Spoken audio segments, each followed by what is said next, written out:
Assalamualaikum warahmatullahi wabarakatuh. Selamat datang di Laboratorium Kimia Terpadu Poltekkes Kemenkes Yogyakarta.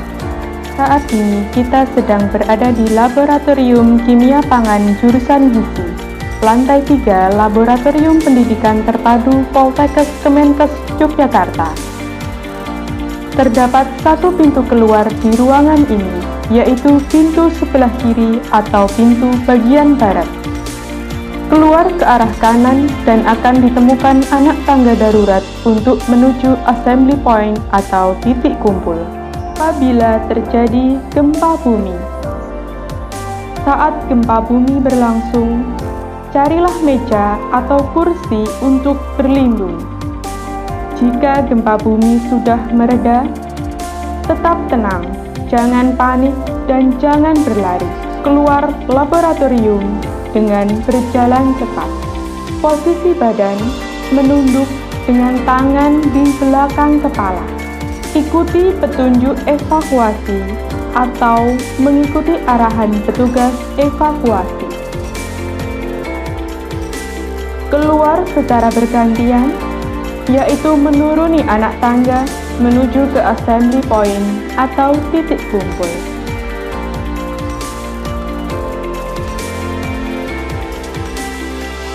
Apabila terjadi kebakaran, jika terjadi kebakaran, alarm kebakaran berbunyi. Tetap tenang, jangan panik, dan jangan berlari. Keluar laboratorium dengan berjalan cepat. Keluar laboratorium dengan posisi serendah mungkin, menunduk, atau jalan merangkak. Tutup hidung dengan sapu tangan atau tisu yang sudah dibasahi. Ikuti petunjuk evakuasi atau mengikuti arahan petugas evakuasi. Keluar dengan teratur secara bergantian menuju titik kumpul yang berada di samping gedung ini.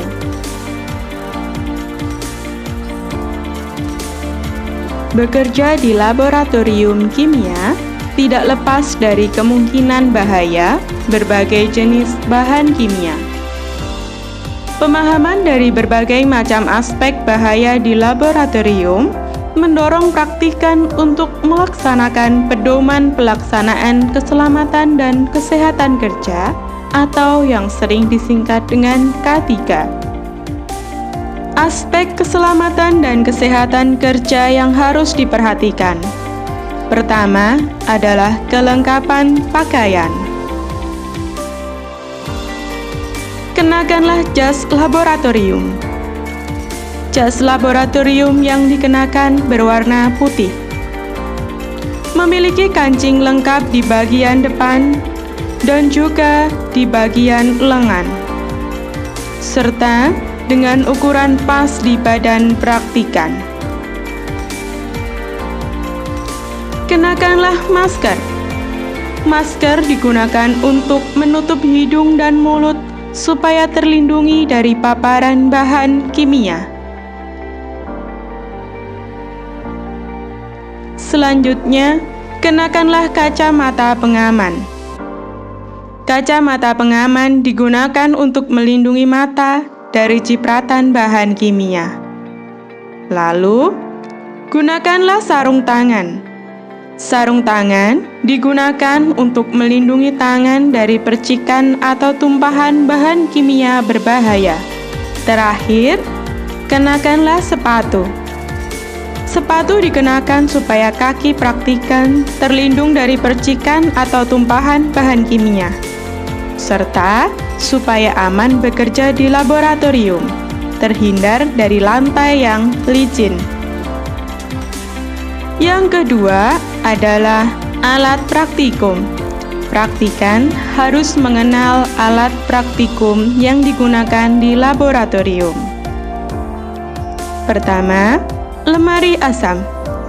Lemari asam digunakan untuk penyimpanan dan pengambilan bahan kimia yang bersifat korosif, toksik, dan mudah terbakar.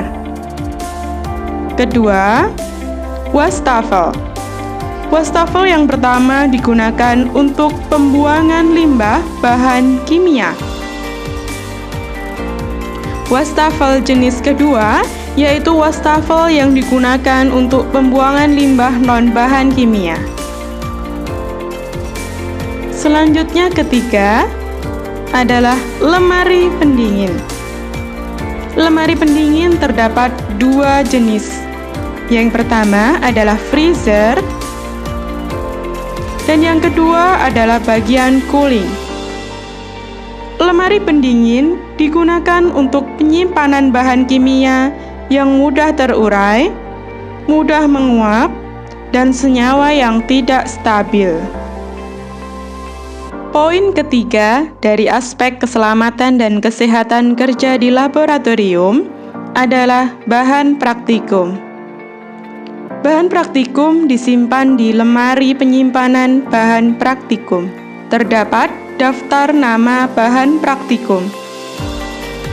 Dan juga pada lemari praktikum dibagi menjadi 5 bagian. Yang pertama adalah bagian A, bagian B, bagian C, bagian D, dan bagian E. Bahan praktikum yang pertama biasanya disimpan dalam wadah berbahan dasar plastik, kedap udara, dan juga kedap cahaya. Bahan praktikum yang disimpan dalam wadah ini berupa padatan atau serbuk, dan juga ada yang cair. Bahan praktikum yang kedua disimpan di wadah botol kaca dengan warna botol kaca coklat dengan tujuan untuk mengurangi paparan cahaya yang merusak bahan praktikum. Yang perlu diperhatikan adalah label bahan praktikum.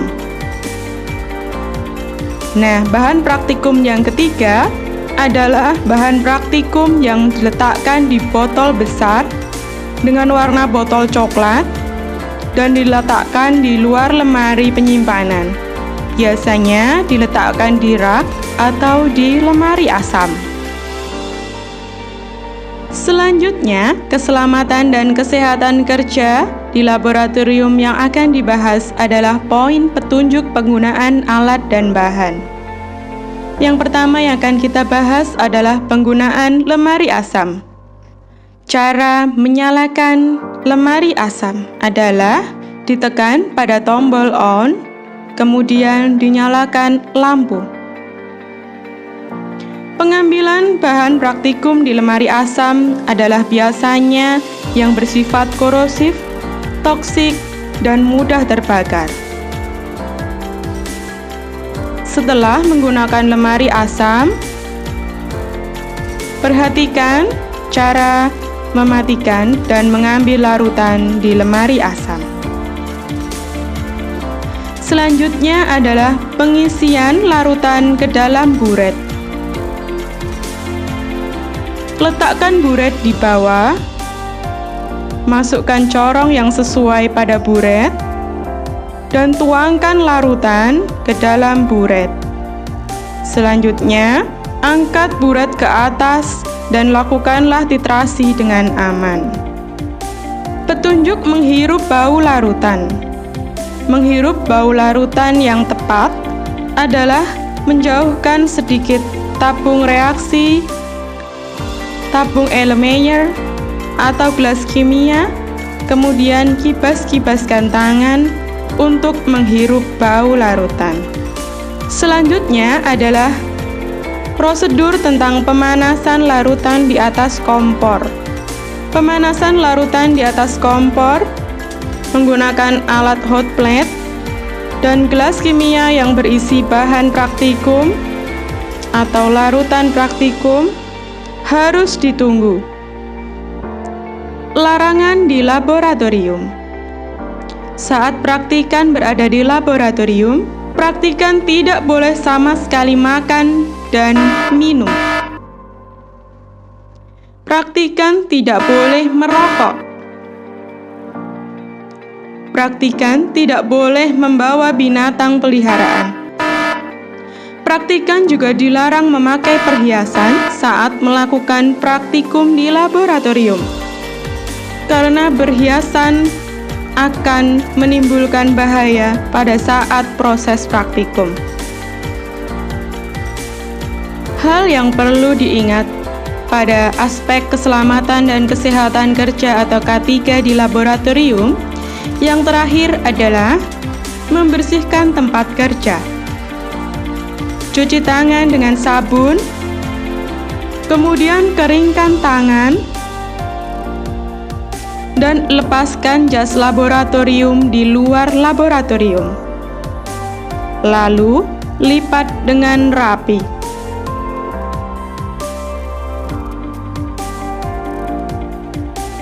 Semoga Tuhan Yang Maha Esa melindungi kita semua. Terima kasih atas perhatian dan kerjasamanya. Wassalamualaikum warahmatullahi wabarakatuh.